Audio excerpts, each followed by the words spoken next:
قبیلے والوں نے طے کیا کہ ابھی ڈھاڈر کا سفر کافی لمبا ہے، آرام کر لینا بہتر ہے۔ وہ وہاں کچھ دیر ٹہلنا چاہتے تھے۔ اونٹوں کی پیٹھ سے سامان اتارا گیا، مٹی سے بوریاں بھر کر عارضی سی گول دیوار بنا کر اس کے درمیان کئی خیمے لگائے گئے۔ عورتیں کھانا پکانے لگیں، اونٹ، دمبوں اور بھیڑیوں کو کھول دیا گیا، گھوم پھر لیں۔ جب 3-4 گھنٹے گزرے اور سورج ڈھلنے لگا تو گلو اور اس کے باپ نے مل کر جانوروں کو اکٹھا کیا اور جھاڑیوں سے گھرے باڑ میں بند کر دیا۔ گلو اور اس کے ماں باپ بہت تھک گئے تھے۔ سب سے پہلے قبیلے والے تھکن کی وجہ سے کھانا کھاتے ہی گہری نیند سو گئے۔ آدھی رات کا وقت تھا، آسمان پر پورا چاند چمک رہا تھا۔ شیرو گلو کی گردن کو چاٹ چاٹ کر اسے اٹھا رہا تھا۔ گلو نے مشکل سے آنکھ کھولی اور شیرو کو دھتکارتے ہوئے ہٹا دیا، مگر شیرو گلو کے پیر چاٹنے لگا۔ اب گلو سمجھا کہ ضرور کوئی بات ہے۔ گلو نے پھر بھی کہا، ابھی سونے دو، مگر شیرو نہ مانا۔ شیرو یہ بتانا چاہتا تھا کہ ذرا دیر پہلے اس نے شیر کی دھاڑتی آواز سنی ہے۔ شیرو گلو کے پاؤں ہلاتا ہوا خیمے سے باہر چلا گیا۔ شیرو دمبوں کے پاس گیا۔ دمبے ڈرے ہوئے اور پریشان تھے، بھیڑ بکریاں بھی بے چین تھیں۔ ایک چوکیدار کتا اندھیرے میں جلدی جلدی ادھر ادھر بھاگ رہا تھا۔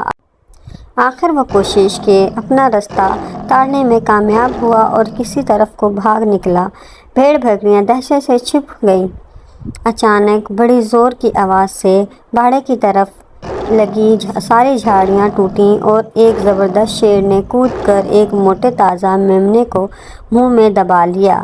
گلو ابھی تک ہلکی نیند میں تھا۔ اس نے شور جو سنا تو اچھل کر اٹھ بیٹھا۔ اسے فوراً شیرو کا خیال آیا۔ ادھر ادھر دیکھا تو شیرو نظر نہ آیا۔ گلو شیرو کو ڈھونڈنے باہر نکلا تو دیکھا ایک خوفناک شیر میمنے کو دبائے جا رہا تھا۔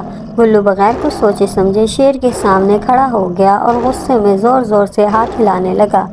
یہ گلو کی بے وقوفی تھی کہ وہ نہ جانے کیوں یہ سمجھ رہا تھا کہ اس طرح شیر بھاگ جائے گا۔ شیر بھلا اتنے چھوٹے لڑکے سے کیا ڈرتا۔ اس نے میمنے کو تو دور پھینک دیا اور گلو پر جھپٹ پڑا۔ گلو زمین پر گر پڑا اور اس کے حلق سے ایک زوردار چیخ نکلی۔ گلو کا سر چکرا گیا اور اس کی آنکھوں کے سامنے مکمل اندھیرا چھا گیا۔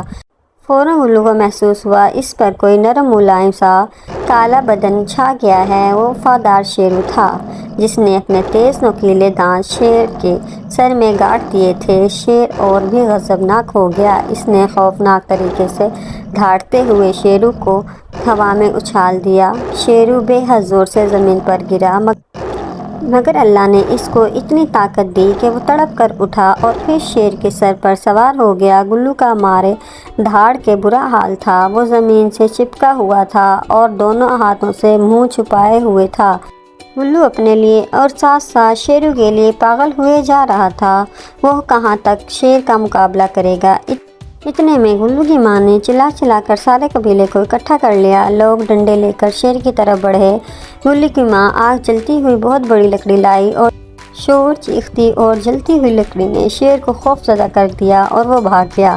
گلو بہت زیادہ زخمی نہ ہوا تھا۔ اس کے شانے پر شیر کے پنجے لگے تھے، پیٹھ پر کہیں خراش تھی، لیکن بیچارے شیرو کی حالت بہت خراب تھی۔ وہ سانس میں مشکل سے لے رہا تھا۔ ایک بزرگ نے کہا، اب شیرو مرنے والا ہے۔ گلو کے باپ نے قبیلے کے پڑاؤ کے چاروں طرف آگ کے اجالے دیے کہ شیر دوبارہ ادھر کا رخ نہ کرے۔ گلو رو رہا تھا۔ اس کا پیارا دوست شیرو خوف سے اور زیادہ خون بہنے کی وجہ سے بے ہوش تھا۔ گلو کی ماں نے گلو کی مرہم پٹی کی، گرم دودھ کھجور ملا کر پلایا تو اس کی جان میں جان آئی اور وہ زمین پر گھسیٹ کر شیرو کے پاس جانا بار بار دعا لگاتا۔ شیرو نہ منہ سے بولتا نہ سر ہلاتا اور بڑا گمسم ہو گیا تھا۔ گلو کا باپ کہتا، اب شیرو نہ بچ سکے گا۔ گلو کی ماں کہتی، شیرو نہ بچ سکے گا۔ گلو کی ماں کہتی، شیرو تو گلو پر اپنی دوست پر قربان ہو گیا۔ گلو کا بڑا بھائی بولا، اگر شیرو نہ ہوتا تو خوفناک شیر میرے بھائی کو کھا جاتا۔ گلو سب کی باتیں سنتا اور اللہ سے گڑ گڑا کر رو رو کر دعا مانگتا، میرے دوست کو اچھا کر دیں۔ گلو جیسے جیسے خود ٹھیک ہوتا جا رہا تھا اس نے شیرو کی خدمت میں رات دن ایک کر دیے۔ پھر شیرو آہستہ آہستہ چلنے پھرنے لگا، مگر شیرو اب پہلے جیسا خوبصورت شیرو نہ تھا۔ وہ لنگڑا کر چلتا تھا۔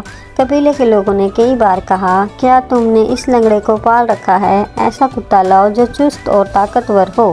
وہ کھائے بھی اس سست اور لنگڑی ٹانگ سے کم۔